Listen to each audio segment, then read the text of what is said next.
Salut à tous, c'est Pank de la chaîne, bienvenue sur cette vidéo qui aujourd'hui va parler questionsophie, hypnosophie et revenir sur un élément qui est l'ancrage et comment avec du questionnement on peut lever les ancrages, c'est-à-dire les associations faites entre un événement, une sensation traumatique, problématique et une situation lambda, qui pourrait en tout cas être lambda, mais qui va devenir dès lors une situation anxiogène, une situation qui va ramener subconsciemment des états négatifs parce que on va l'avoir associé à la période de vie qui a été complexe.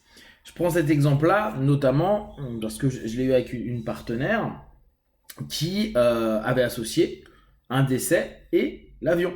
Donc, bien sûr, elle vient pour une phobie de l'avion. Et comme d'habitude, on sait bien, en tout cas si vous travaillez sur la notion psychopratique de l'hypnose et pas simplement l'hypnose symptomatique, qui est très bien aussi pour ce type de problématique-là, mais dans ma démarche, je vais beaucoup poser de questions. Donc, dans le questionnement, petit à petit, on voit le pattern qui se met en place, c'est-à-dire que représente à un moment donné l'avion, bien sûr, la symbolique de l'avion, qui pourrait être quelque chose d'anodin, étant donné que la personne n'avait pas peur spécifiquement de l'avion, n'avait pas de stress ou d'angoisse par rapport à l'avion. Un peu comme tout le monde, quand il y a des turbulences un peu énervées, bon, on stresse un peu. Mais hormis ça, pas de souci. Par contre, on sait très bien que, vu que notre subconscient crée des biais, des liens logiques et des orientations pour donner du sens, voire rationaliser, bah, tout ce qui va être proposé dans le questionnement, par exemple, que représente l'avion, que représente l'enfermement, que représente le contrôle ou le non-contrôle, que représente la chute, que représente la mort, des choses très simples. Qu'est-ce qui va, à un moment ou à un autre, ramener notre partenaire dans un état qui peut être problématique? Là, je vous donne des éléments simples, mais qui sont assez courants. Souvent, les personnes vous disent, moi, l'avion, j'ai peur parce que je contrôle pas. Parce qu'il peut se passer n'importe quoi, donc on revient plus ou moins au contrôle. Parce que je suis enfermé. Parce que, après, on a une notion de liberté, etc. Donc on tourne autour des mêmes concepts. Et puis après, c'est mourir. C'est ne pas pouvoir faire quelque chose à plusieurs reprises. Et c'est assez courant. Ça, j'ai eu plus avec des mères de famille qui me disent « Ouais, mais s'il se passe quelque chose, je peux rien faire pour mes enfants. » Ah, ouais, c'est vrai. Donc, qu'est-ce que ça crée? Son rapport à l'enfant, sa mission qu'elle s'est donnée, les notions qu'elle doit faire par rapport à, donc sa vision d'elle par rapport au monde. Là, c'est les enfants, mais est-ce que c'est la même chose avec le mari, les amis? Et est-ce que hors contexte de l'avion, c'est je pense aux autres plus qu'à moi, comment ça se passe, etc., etc. Il y a plein d'éléments qu'au travers de la question, on va pouvoir découvrir symboliquement pour la personne et ce qu'elle représente. Donc cet événement anodin, là c'est l'avion, mais ça peut être dans la voiture, ça peut être en allant dans un endroit, ça peut être à plein de choses, va, qu'on le veuille ou non, nous donner des éléments que le subconscient aura voulu noter, annoter, connoter et faire émerger d'une façon ou d'une autre. De l'autre côté, on va chercher à comprendre, donc il y a la situation dite anodine, qui est devenue donc situation anxiogène, et la problématique, le traumatisme, le malheur, le mal-être, à ce moment-là. Et là encore, on sait très bien que tout ce qui est vécu dans le cadre de notre thérapie, dans le cadre de notre cabinet, c'est juste la perception de l'ici et maintenant du dit traumatisme de l'époque, qui, même si dans l'état de transe, on lui repermet un vécu et une association de l'ici et maintenant de cette perception ancienne dans l'instant, ça sera juste quelque chose qui est déjà modifié, recadré, inconsciemment, et donc la tristesse, la peur, le malaise de l'instant sera jamais le même que celui vécu au moment même.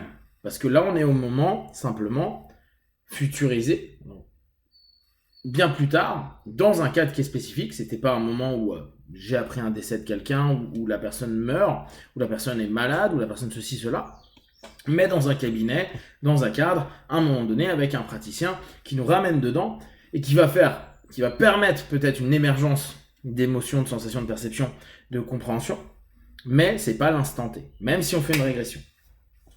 À partir de là, on a un contexte psycho-émotionnel et un contexte dit anodin qui, au bout du compte, par notion de rationalisation, parce qu'on a des biais cognitifs, vont commencer à faire des causes à effet.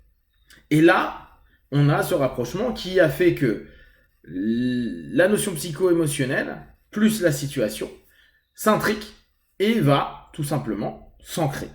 Ce qui fait qu'à chaque fois qu'on va retourner dans une situation anodine, cette situation anodine, parce que désormais elle deviendra une situation anxiogène, se réactive l'ensemble du processus et des patterns dissonants ou traumatiques dans l'esprit de la personne.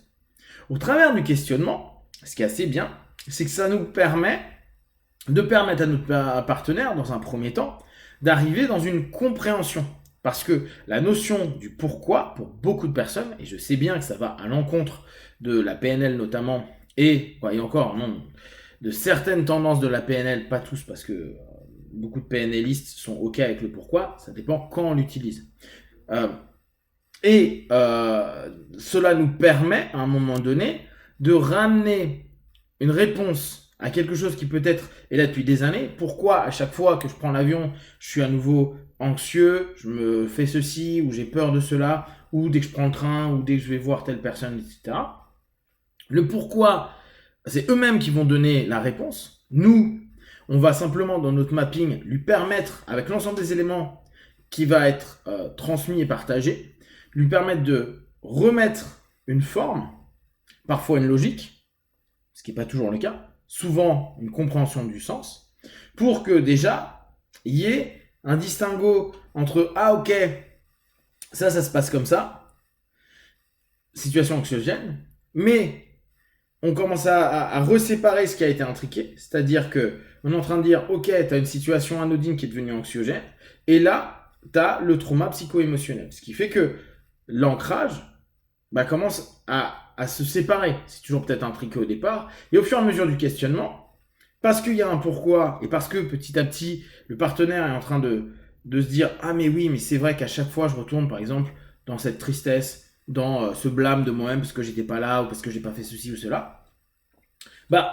On est en train de permettre d'avoir une dissociation potentielle de eux dans la situation, et plus simplement, je subis une situation anxiogène, mais cette situation est relativement anodine, je l'ai compris, mais maintenant je sais pourquoi elle est anodine, mais je sais aussi pourquoi je la mets comme quelque chose d'important, et aller isoler la notion psychique dissonante et commencer non pas à travailler sur la situation anodine, mais sur la douleur psycho-émotionnelle pour permettre déjà, ne serait-ce que dans une première séance, sans faire de techniques spécifiques, mais juste par le questionnement, de permettre à ce moment-là un recadrage même de cette douleur, et très souvent par une émergence et une remontée émotionnelle, tout simplement. Je parle même pas d'état cathartique, simplement des larmes, moi je suis beaucoup dans la thérapie du mot, donc dans l'expression de ce mot-là, de dire des choses. Et très souvent, cette notion où les partenaires vont nous dire à la fin, mais ça je le sais depuis des années, mais ça m'a fait du bien de pouvoir le dire, de l'exprimer, de me laisser aller là-dedans.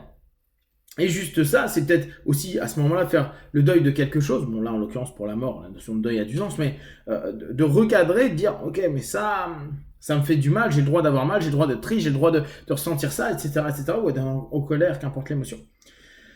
Ce qui va, ne serait-ce que par le questionnant, commencer à dissocier l'ancrage, voire, après même, on peut faire des futurisations et des projections, complètement recadrer, donc mettre un mur entre les deux et désancrer, on pourrait dire, complètement l'élément. Si vous avez des questions dernières, vous partagez sur Facebook, YouTube, j'y répondrai le plus rapidement possible. Comme d'habitude, de tout ce que je propose, ne prenez que ce qui est bon et juste pour vous. Testez, observez, analysez et concluez. Be one, ciao.